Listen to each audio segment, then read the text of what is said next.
I knew I was pregnant, and I didn't know what to do. I was scared to death. I was scared to tell anybody, so I didn't say anything.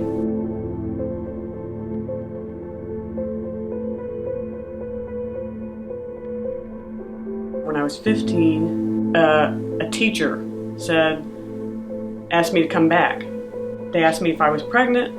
I said no, and I don't know. I was so scared. I was so scared. I mean, my life was ending. I don't know what I'm going to do because I was scared to tell my parents because I was daddy's girl, and I just knew he would kick me out. I had the worst feeling that they would do what they would do to me.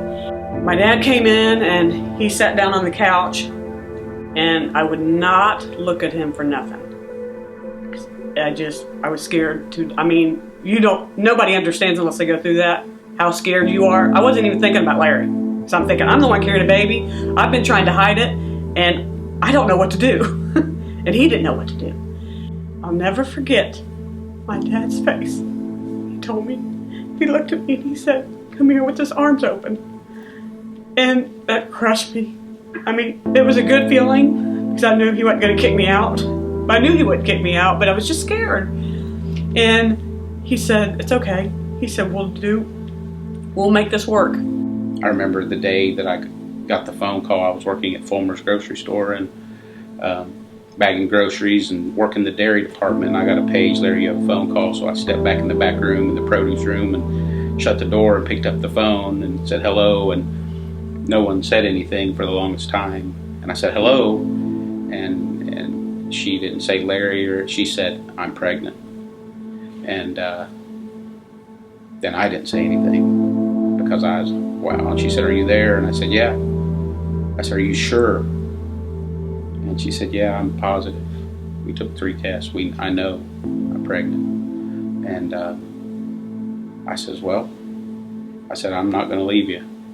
I'll do whatever I have to do to take care of you and the baby. And I said, I know your dad probably won't want to hear that, but I said, I promise I'll do whatever it takes to make this happen. I mean, because we broke both of our parents' hearts, and that was tough.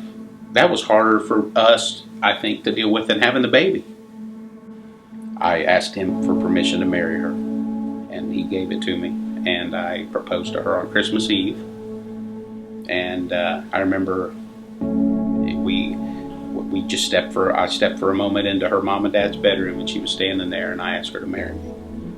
And cheap little diamond ring is all I could afford. And 7 days later, Sarah was born. And it's funny because that's how God kind of has a sense of humor, because she was in labor for 32 hours. And then when Sarah came home, she had colic for 6 months. And it was like, okay, you wanted to be an adult. This is what it's all about. We got married March 12th, 1988. And we had a lot of people who said we would never make it. If there would have been a pregnancy center, that would have been awesome. All I heard about was abortions. But again, I was young, so I really didn't pay attention to anything. But my mom was thinking, she's like, we got to get you some help. I mean, you have to go somewhere. Well, there was nowhere back then to go. And I would have gave anything if I could have went to somebody like you, Candace, to help me. I mean, I didn't know my mom didn't know what to do. She was just as shocked as I was. This coming March, we will celebrate 28 years together. And 4 kids later.